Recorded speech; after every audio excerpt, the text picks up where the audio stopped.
प्रह्लादः शास्मि दैत्यानां कालं कलयतामहं मृगाणां च मृगेन्द्रोऽहं वैनतेश्च पक्षिणां।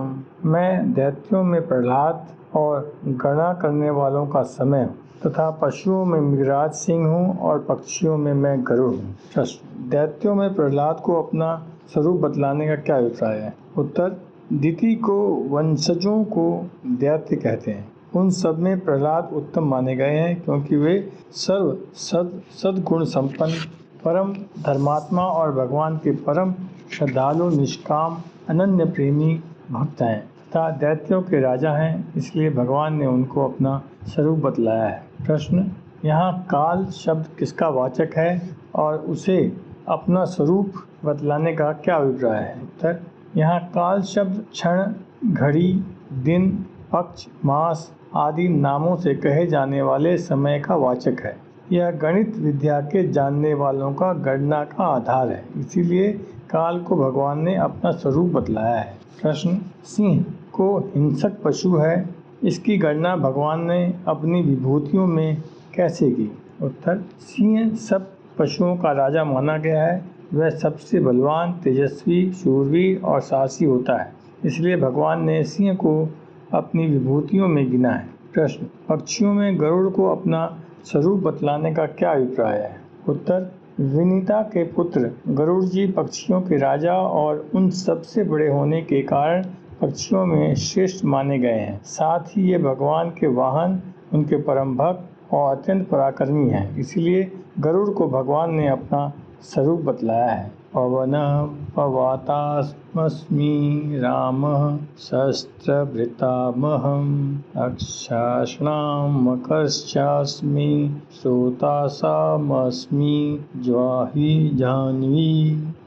मैं पवित्र करने वालों में वायु और शस्त्रधारियों में श्री राम हूँ तथा मछलियों में मगर हूँ और नदियों में श्री भागीरथी गंगा जी। प्रश्न, पवताम पद का अर्थ यदि वेगवान मान लिया जाए तो क्या आपत्ति है? उत्तर, यद्यपि व्याकरण की दृष्टि से वेगवान अर्थ नहीं बनता, परंतु टीकाकारों ने यह अर्थ भी माना है, इसलिए कोई माने तो मान भी सकते हैं। वायु वेगवानों में यानी कि तीव्र गति से चलने वालों में भी सर्वश्रेष्ठ माना गया है और पवित्र करने वालों में भी, अतः दोनों प्रकार से ही वायु की श्रेष्ठता है। प्रश्न, यहाँ राम शब्द किसका वाचक है और उनको अपना स्वरूप बतलाने का क्या अभिप्राय है?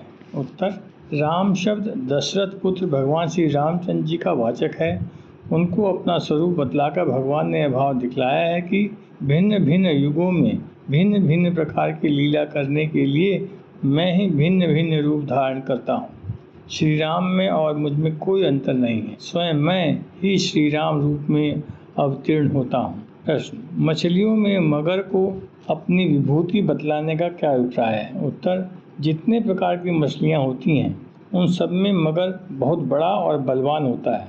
इसी विशेषता के कारण मछलियों में मगर को भगवान ने अपनी विभूति बतलाया है। प्रश्न, नदियों में जाह्नवी यानी कि गंगा को अपना स्वरूप बतलाने का क्या अभिप्राय है? उत्तर, जाह्नवी अर्थात भागीरथी गंगा जी समस्त नदियों में परम श्रेष्ठ हैं। ये भगवान के चरणोदक से उत्पन्न परम पवित्र हैं। स्टार मार्क के दिया है। धातु कमंडलु जलम तदुरुक्रमस्य पादावने जन पवित्रतया नरेंद्र स्वधुन्य हुन्यभसी सा पतति निमाश्रिलोकत्रय भगवतो विशेष देव कृता। हे राजन, वह ब्रह्मा जी के कमंडलु का जल भगवान के चरणों को धोने से पवित्रतम होकर स्वर्ग गंगा यानी कि मंदाकिनी हो गया। वह गंगा भगवान की निर्मल कीर्ति के समान आकाश से पृथ्वी पर गिरकर अब तक तीनों लोकों को पवित्र कर रही हैं।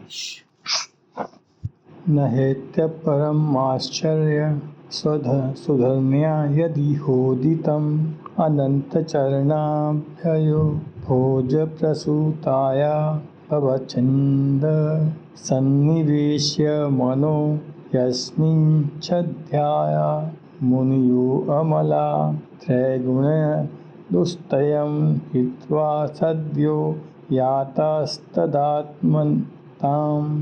जिन अनंत भगवान के चरण कमलों में श्रद्धा पूर्वक भली भांति चित्त को लगाकर निर्मल हृदय मुनिगण तुरंत ही दुस्त्यज त्रिगुणों के प्रपंच को त्याग कर उनके स्वरूप बन गए हैं, उन्हीं चरण कमलों से उत्पन्न हुई भव बंधनों को काटने वाली भगवती गंगा जी को महात्म्य यहाँ बतलाया गया है। इससे कोई बड़े आश्चर्य की बात नहीं है। आगे कहते हैं, पुराण और इतिहासों में इनका बड़ा भारी महात्म्य बतलाया गया है। इसके अतिरिक्त यह बात भी है कि एक बार भगवान विष्णु स्वयं ही द्रव रूप होकर बहने लगे थे और ब्रह्मा जी के कमंडलू में जाकर गंगा रूप हो गए थे। इस प्रकार साक्षात ब्रह्म द्रव होने के कारण ही गंगा जी का अत्यंत महात्म्य है। यहाँ फिर से स्टार मार्क करके दिया गया है। जगत जननी महेश्वरी दक्ष कन्या सती के देह त्याग करने पर जब भगवान शिव तप करने लगे, तब देवताओं ने जगत माता की स्तुति की। महेश्वरी प्रकट हुई। देवताओं ने पुनः शंकर जी को वर्ण करने के लिए उनसे प्रार्थना की। देवी ने कहा, मैं 2 रूप में सुमेरु कन्या मेनका के गर्भ से शैलराज हिमालय के घर प्रकट होंगी। तदंतर वे पहले गंगा रूप में प्रकट हुई। देवता उनकी स्तुति करते हुए उन्हें देवलोक में ले गए।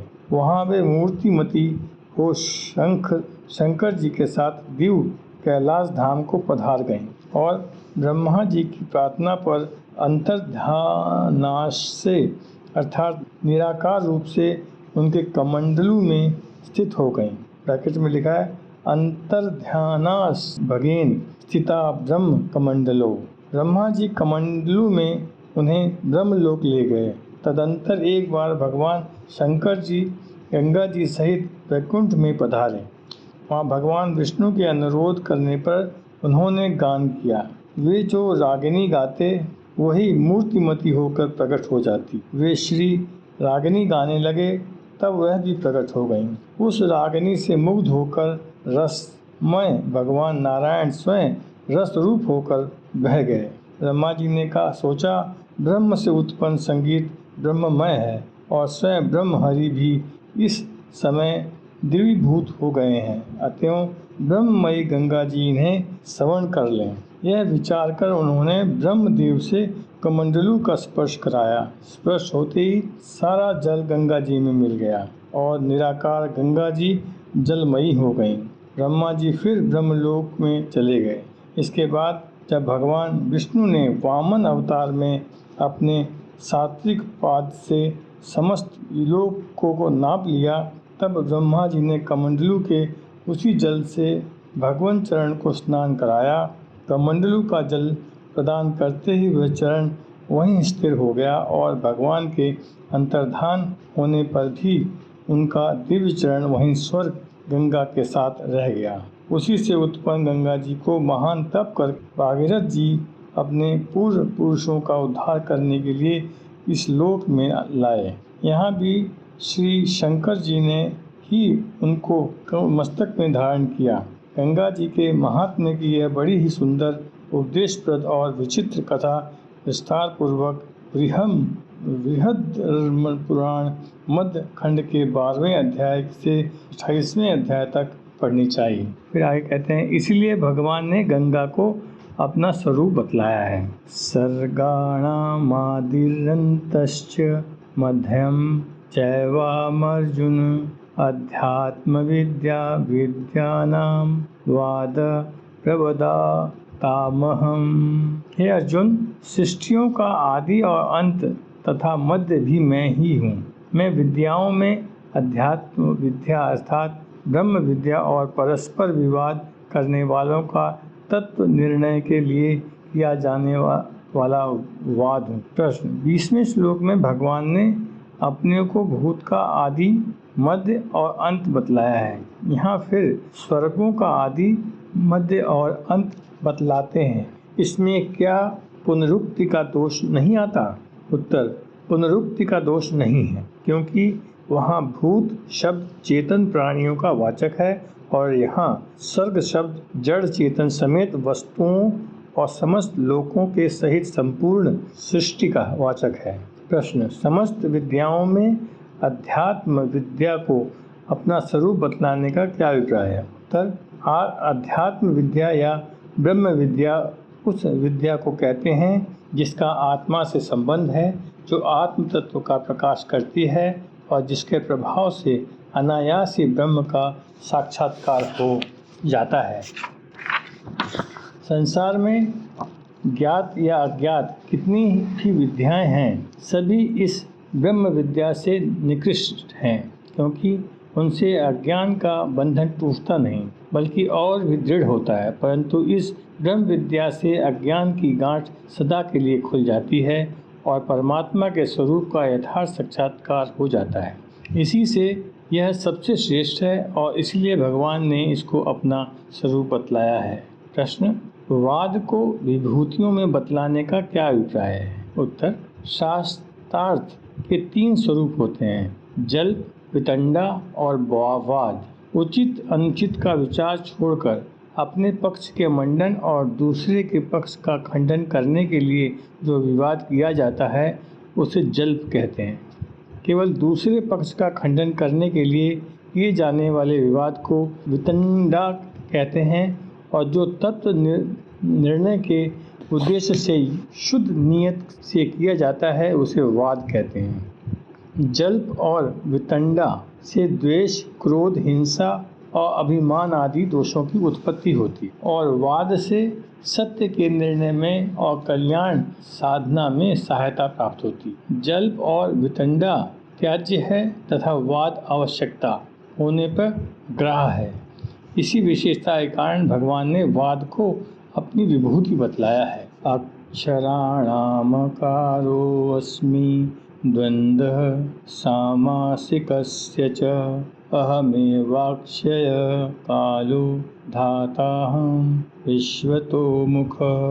मैं अक्षरों में आकार हूँ और समासों में द्वंद्व नामक समास हूँ। अक्षय काल अर्थात काल का भी महाकाल तथा सब ओर मुख वाला विराट स्वरूप सबका धारण पोषण करने वाला ही मैं ही हूँ।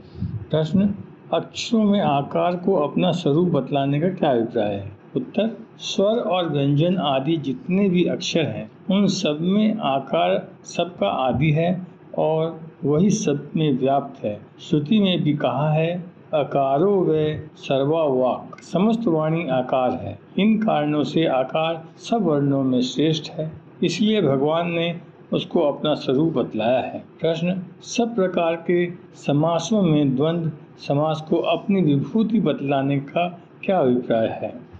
उत्तर, द्वंद्व समास से दोनों पदों के अर्थ की प्रधानता होने के कारण वह अन्य समासों से श्रेष्ठ है, इसलिए भगवान ने उसको अपनी विभूतियों में गिना है। इसको और विस्तृत बताया है स्टार मार्क करके। संस्कृत व्याकरण के अनुसार समास 4 हैं। पहला अव्ययी भाव, दूसरा तत्पुरुष, तीसरा बाहुव्रीहि और चौथा द्वंद्व। कर्म, धारय और द्विगु ये दोनों तत्पुरुष के ही अंतर्गत है। अव्ययी भाव समास के पूर्व और उत्तर इन 2 पदों से पूर्व पद के अर्थ की प्रधानता होती है। जैसे हरिहरि यहाँ अव्ययी भाव समास है, इसका अर्थ है हरो अर्थात हरि में। सप्तमी विभक्ति ही अधि शब्द का अर्थ है और यही व्यक्त करना यहाँ अभिष्ट है। तत्पुरुष समास में उत्तर पद के अर्थ की प्रधानता होती है। जैसे सीतापति वंदे, इस वाक्य के अंतर्गत सीतापति शब्द में तत्पुरुष समास है। इस वाक्य का अर्थ है सीता के प्रति श्री रामचंद्र जी को प्रणाम करता हूँ। यहाँ सीता और पति इन 2 पदों में से पति पद के अर्थ की ही प्रधानता है, क्योंकि सीतापति शब्द से श्री राम का ही बोध होता है। बहुव्रीहि समास में अन्य पद के अर्थ की प्रधानता होती है। जैसे पीताम्बर यहाँ बहुव्रीहि समास है, इसका अर्थ है जिसके पीले वस्त्र हों वह व्यक्ति। यहाँ पूर्व पद है पीत और उत्तर पद है अंबर। इनमें से किसी भी पद के अर्थ की प्रधानता नहीं है। इनके द्वारा जो अन्य व्यक्ति यानी कि भगवान रूप अर्थ व्यक्त होता है, उसकी प्रधानता है। द्वंद्व समास में दोनों ही पदों के अर्थ की प्रधानता रहती है। जैसे राम लक्ष्मणों पश्य, राम और लक्ष्मण को देखो। यहाँ राम और लक्ष्मण दोनों को ही देखना व्यक्त होता है, अतः दोनों पदों के अर्थ की प्रधानता है। आगे लिखते हैं प्रश्न। 30वें श्लोक में जिस काल को भगवान ने अपना स्वरूप बतलाया है, उसमें और इस श्लोक में बताए हुए काल में क्या भेद है? उत्तर। 30वें श्लोक में जिस काल का वर्णन है वह कल्प, युग, वर्ष, अयन, मास, दिन, घड़ी और क्षण आदि के नाम से कहे जाने वाले समय का वाचक है।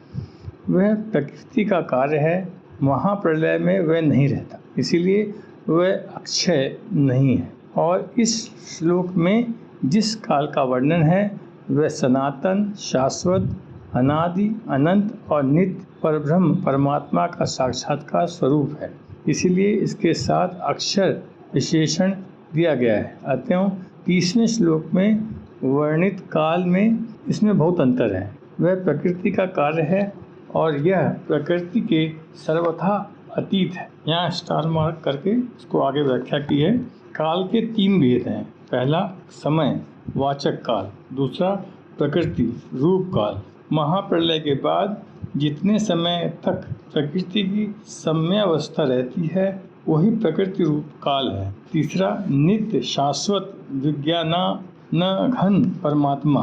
समयवाचक स्थूल काल की अपेक्षा तो बुद्धि की समझ में न आने वाला प्रकृति रूप काल सूक्ष्म और पर है, और इस प्रकृति रूप काल से भी परमात्मा रूप काल अत्यंत सूक्ष्म, परातिपर और परम श्रेष्ठ है। वस्तुतः परमात्मा देश काल से सर्वथा रहित है, परंतु यहाँ प्रकृति और उसके कार्य रूप संसार का वर्णन किया जाता है। वहाँ सबको सत्ता स्फूर्ति देने वाले होने के कारण उन सब के अधिष्ठान रूप विज्ञानानंद घन परमात्मा ही वास्तविक काल हैं। ये ही अक्षय काल है।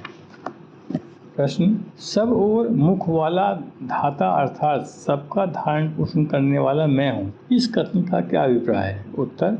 इस कथन से भगवान ने विराट के साथ अपनी एकता दिखलाई है।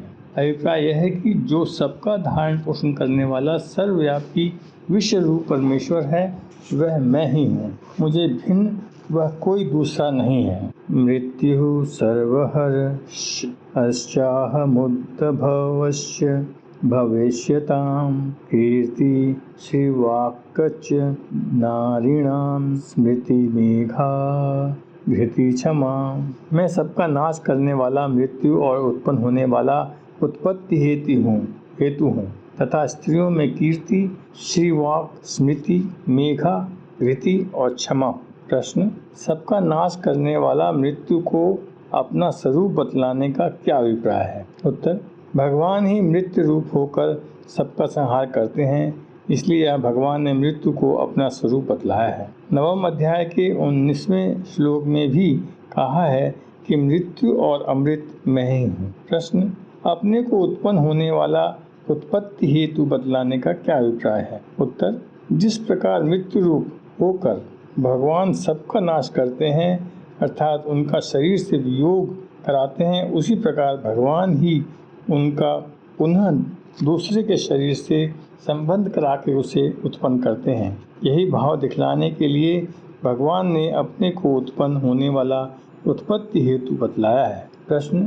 कीर्ति, श्री, वाक, स्मृति, मेघा, घृति और क्षमा ये सातों कौन हैं और इनको अपनी विभूति बतलाने का क्या अभिप्राय है? उत्तर। स्वयंभू मनु की कन्या प्रसूति प्रजापति दक्ष को ब्याई थी, उनसे 24 कन्याएं हुईं। कीर्ति, मेघा, घृति, स्मृति और क्षमा उन्हीं में से हैं।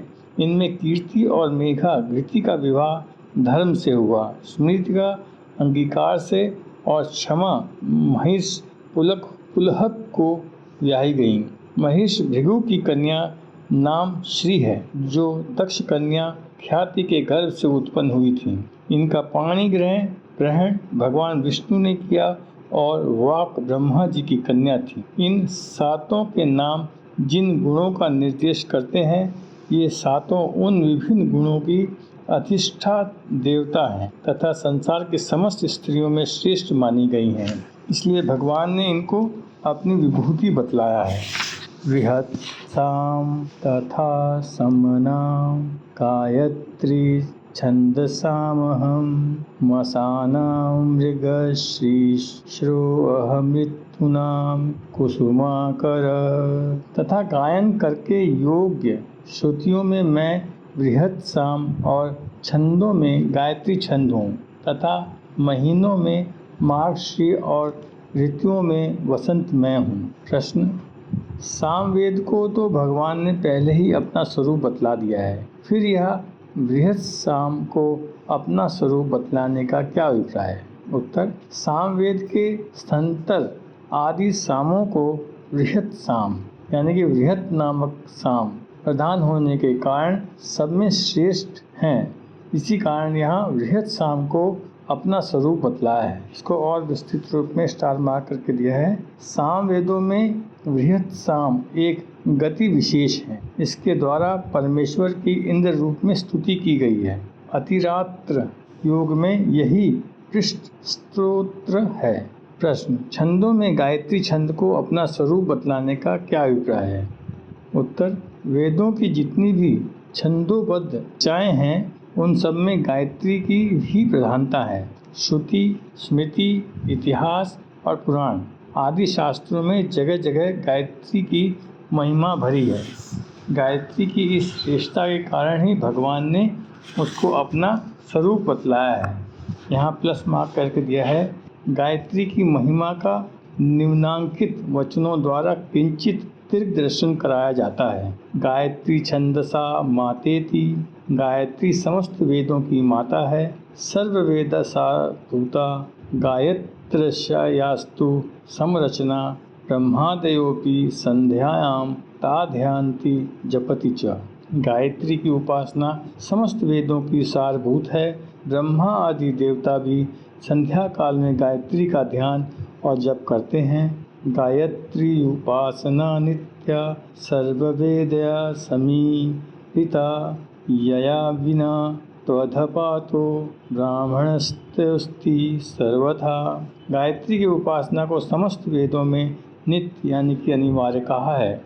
इस गायत्री की उपासना के बिना ब्राह्मण का तो सब तरह से अधपतन ही है। अभीष्टम लोकमाप्नोति प्राप्नुयात् काममीप्सितं। गायत्री वेद जननी गायत्री पापनाशिनी गायत्र्या परं नास्ति दिव्यचेज पावनम। हस्तत्राणप्रदा देवी पतन्नां नरकार्णवे। गायत्री की उपासना करने वाला द्विज अपने अभीष्ट लोक को पा जाता है, मनोवांछित भोग प्राप्त कर लेता है। गायत्री की समस्त वेदों की जननी और संपूर्ण पापों को नाश करने वाली हैं। स्वर्गलोक में तथा पृथ्वी पर गायत्री से बढ़कर पवित्र करने वाली दूसरी कोई वस्तु नहीं है। गायत्री देवी नरक समुद्र में गिरने वालों को हाथ का सहारा देकर बचा लेने वाली हैं। गायत्रास्तु परम नास्ति शोधनम पापकर्मणां महाव्याहृति संयुक्ता प्रणवेन च संजपेत। गायत्री से बढ़कर पाप कर्मों का शोधक प्रायश्चित दूसरा कुछ भी नहीं है। प्रणव यानी कि ओंकार सहित 3 महाविहारतियों से युक्त गायत्री मंत्र का जप करना चाहिए। नास्ति गंगा समम तीर्थ न देव केशवात् पर।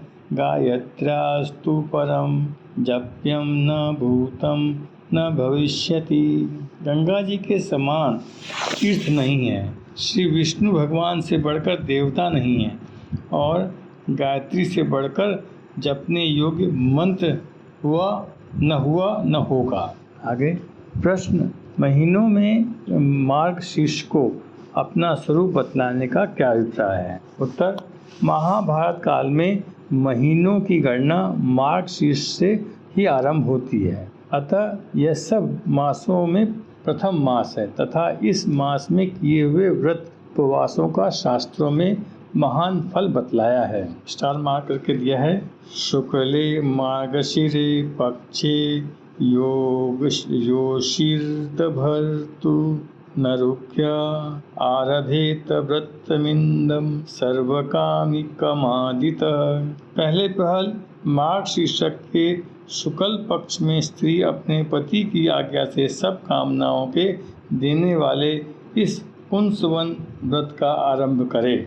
आगे लिखें, नए अन्न की इष्टि यानी कि यज्ञ का भी इसी महीने में विधान है। वाल्मीकि रामायण में इसे संवत्सर का भूषण बतलाया गया है। इस प्रकार अन्य मासों की अपेक्षा इसमें कई विशेषताएं हैं, इसलिए भगवान ने इसको अपना स्वरूप बतलाया है। ऋतुओं में वसंत ऋतु को अपना स्वरूप बतलाने का क्या अभिप्राय है? उत्तर, वसंत सब ऋतुओं में श्रेष्ठ, सबका राजा है। इसमें बिना ही जल के सब वनस्पतियां हरी भरी और नवीन पत्रों तथा पुष्पों से समन्वित होती हैं।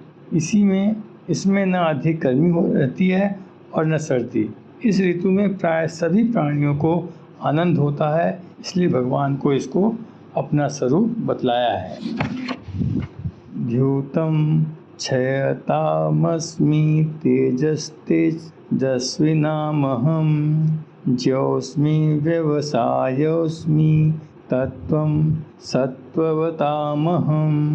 मैं छल करने वालों में जुआ और प्रभावशाली पुरुषों का प्रभाव हूँ। मैं जीतने वालों का विजय हूँ, निश्चय करने वालों का निश्चय और सात्विक पुरुषों का सात्विक भाव हूँ। प्रश्न, ध्यूत अर्थात जुआ तो बहुत बुरी चीज़ है और शास्त्रों में इसका बड़ा निषेध है। इसको भगवान ने अपना स्वरूप क्यों बतलाया? और यदि भगवान का ही स्वरूप है तो फिर इसे खेलने में क्या आपत्ति है? उत्तर, संसार में उत्तम, मध्य और नीच जितने भी जीव और पदार्थ हैं सभी में भगवान व्याप्त हैं और भगवान की ही सत्ता स्फूर्ति से सब चेष्टा करते हैं। ऐसा एक भी पदार्थ नहीं है जो भगवान की सत्ता और शक्ति से रहित हो। ऐसे सब प्रकार के सात्विक, राजस और तामस जीवों एवं पदार्थों में जो विशेष गुण, विशेष प्रभाव और विशेष चमत्कार से युक्त है, उसी में भगवान की सत्ता और शक्ति का विशेष विकास है। इसी दृष्टि से यहाँ भगवान ने बहुत संक्षेप में देवता, दैत्य, मनुष्य, पशु, पक्षी और सर्प आदि चेतन तथा व्रज, इंद्रिय, मन, समुद्र आदि जड़ पदार्थों के साथ साथ जय, निश्चय, तेज, नीति, ज्ञान आदि भावों का भी वर्णन किया है। थोड़े में सबका वर्णन हो जाए, इसी से प्रधान समष्टि विभागों के नाम बतलाए हैं। अभिप्राय यह है कि जिस व्यक्ति, पदार्थ, क्रिया या भाव का मन से चिंतन होने लगे उसमें मेरा ही चिंतन करना चाहिए। इसी से छल करने वालों में जुए को भगवान ने अपना स्वरूप बतलाया है, उसे उत्तम बतलाकर उसे प्रवृत्त करने के उद्देश्य से नहीं। भगवान ने तो महान, क्रूर और हिंसक सिंह और मगर को एवं सहज ही विनाश करने वाले अग्नि को तथा सर्वसंहारकारी मृत्यु को भी अपना स्वरूप बतलाया है। इसका अभिप्राय यह थोड़े ही है कि कोई भी मनुष्य जाकर सिंह या मगर के साथ खेले, आग में कूद पड़े अथवा जानबूझकर मृत्यु के मुंह घुस जाए। इनके करने में तो जो आपत्ति है वही आपत्ति जुआ खेलने में है। प्रश्न, प्रभाव, विजय, निश्चय और सात्विक भाव को अपना स्वरूप बतलाने का क्या अभिप्राय है? उत्तर, ये चारों ही गुण भगवत प्राप्ति में सहायक हैं, इसीलिए भगवान ने इनको अपना स्वरूप बतलाया। इन चारों को अपना स्वरूप बतलाकर भगवान ने भाव भी दिखलाया है। तेजस्वी प्राणियों में जो तेज या प्रभाव है वह वास्तव में मेरा ही है। जो मनुष्य उसे अपनी शक्ति समझकर अभिमान करता है वह भूल करता है। इसी प्रकार विजय प्राप्त करने वालों का विजय, निश्चय करने वालों का निश्चय और सात्विक पुरुषों का सात्विक भाव, ये सब गुण भी मेरे ही हैं। इनके निमित्त से अभिमान करना भी बड़ी भारी मूर्खता है। इसके अतिरिक्त इस कथन में यह भाव भी है कि जिन में उपयुक्त गुण हो उनमें भगवान के तेज की अधिकता समझकर उनको श्रेष्ठ मानना चाहिए। यहाँ स्टार मार करके समझाया गया है केन उपनिषद में एक गाथा है। एक समय स्वर्ग के देवताओं ने परमात्मा के प्रताप से असुरों पर विजय प्राप्त की। देवताओं की कीर्ति और महिमा सब तरफ छा गई। विजयोन्मत्त देवता भगवान को भूलकर कहने लगे कि हमारी ही जय हुई है। हमने अपने पराक्रम और बुद्धि बल से दैत्यों का दलन किया है, इसलिए लोग हमारी पूजा करते हैं और हमारे विजय गीत गाते हैं। देवताओं के अभिमान का नाश कर उनका उपकार करने के लिए परमात्मा ब्रह्म ने अपनी लीला से एक ऐसा अद्भुत रूप प्रकट किया जिसे देख कर देवताओं की बुद्धि चक्कर खा गई। देवताओं ने यह यक्ष रूपीधारी अद्भुत पुरुष का पता लगाने के लिए अपने अगुआ अग्निदेव से कहा कि हे जात वेदस, हम सब में आप सर्वापेक्षा अधिक तेजस्वी हैं। आप इतना पता लगाइए कि यह यक्ष रूपधारी वास्तव में कौन है। अग्नि ने कहा, ठीक है, मैं पता लगाकर आता हूँ। यूँ कहकर अग्नि वहाँ गए, परंतु उनके समीप पहुँचते ही तेज से ऐसे चकरा गए कि बोलने तक का साहस न हुआ। अंत में उस यक्ष रूपी ब्रह्म से अग्नि से पूछा कि तू कौन है। अग्नि ने कहा, मेरा नाम प्रसिद्ध है, मुझे अग्नि कहते हैं और जात वेदस भी कहते हैं। ब्रह्म ने फिर पूछा, यह सब तो ठीक है, परंतु हे अग्नि देव, तुझमें किस प्रकार का सामर्थ्य है, तू क्या कर सकता है। अग्नि ने कहा, हे यक्ष, इस पृथ्वी और अंतरिक्ष में जो कुछ भी स्थावर जंगम पदार्थ है, उन सबको मैं जलाकर भस्म कर सकता हूँ। ब्रह्म ने कहा, उसके सामने एक सूखे घास का तिनका डालकर कहा कि इस तृण को तू जला दे। अग्नि देवता अपने पूरे वेग से तृण को जलाने के लिए सर्व प्रकार से यत्न करने लगे, परंतु तृण को नहीं जला सके। लज्जा से उनका मस्तक नीचा हो गया और अंत में यक्ष से बिना कुछ कहे ही अग्नि देवता अपना सा मुँह लिए देवताओं के पास लौट आए और बोले कि मैं तो यह बात का पता नहीं लगा सका कि यह यक्ष कौन है। इसके बाद वायुदेव यक्ष के पास गए, परंतु उनकी भी अग्नि की सी दशा हो गई, वे बोल नहीं सके। यक्ष ने पूछा, तू कौन है। वायु ने कहा, मैं वायु हूँ, मेरा नाम और गुण प्रसिद्ध है। मैं गमन क्रिया करने वाला और पृथ्वी की गंध को वहन करने वाला हूँ। अंतरिक्ष में गमन करने वाला होने के कारण मुझे मातरिश्वा भी कहते हैं। यक्ष ने कहा, तुझमें क्या सामर्थ्य है। वायु ने कहा, इस पृथ्वी और अंतरिक्ष में जो कुछ भी पदार्थ है उन सबको मैं ग्रहण करता हूँ, यानी कि उड़ा ले सकता हूँ। ब्रह्म ने वायु के सम्मुख भी वही सूखा तिनका रख दिया और कहा, इस तिनकों को उड़ा दे। वायु ने अपना सारा बल लगा दिया, परंतु तिनका हिला तक नहीं। यह देख के वायुदेव बड़े लज्जित हुए और तुरंत ही देवताओं के पास आकर उन्होंने कहा, हे देवगण, पता नहीं यह यक्ष कौन है, मैं तो कुछ नहीं जान सका। अब इंद्र यक्ष के समीप गए। देवराज को अभिमान भरा देखकर यक्ष रूपी ब्रह्म वहाँ से अंतर्ध्यान हो गए। इंद्र का अभिमान चूर्ण करने के लिए उनसे बात तक नहीं की। इतने में उन्होंने देखा कि अंतरिक्ष में अत्यंत शोभायुक्त और सब प्रकार के उत्तमोत्तम अलंकारों से विभूषित हिमवान की कन्या भगवती पार्वती उमा खड़ी हैं। इंद्र ने विनय भाव से उनसे पूछा, माता, अभी जो यक्ष हमें दर्शन देके अंतर्ध्यान हो गए, वे कौन थे। उमा ने कहा, वे यक्ष प्रसिद्ध ब्रह्म थे। हे इंद्र, इस ब्रह्म ने ही असुरों को पराजित किया है। तुम लोग तो केवल निमित्त मात्र हो। ब्रह्म की विजय से ही तुम लोगों की ही महिमा बढ़ी है और इसी से तुम्हारी पूजा भी होती है। तुम जो अपनी विजय और अपनी महिमा मानते हो, वह सब तुम्हारा मिथ्या अभिमान है। इसे त्याग करो और यह समझो कि जो कुछ होता है तो केवल उस ब्रह्म की सत्ता से ही होता है। उमा के वचनों से इंद्र की आंखें खुल गईं, अभिमान जाता रहा।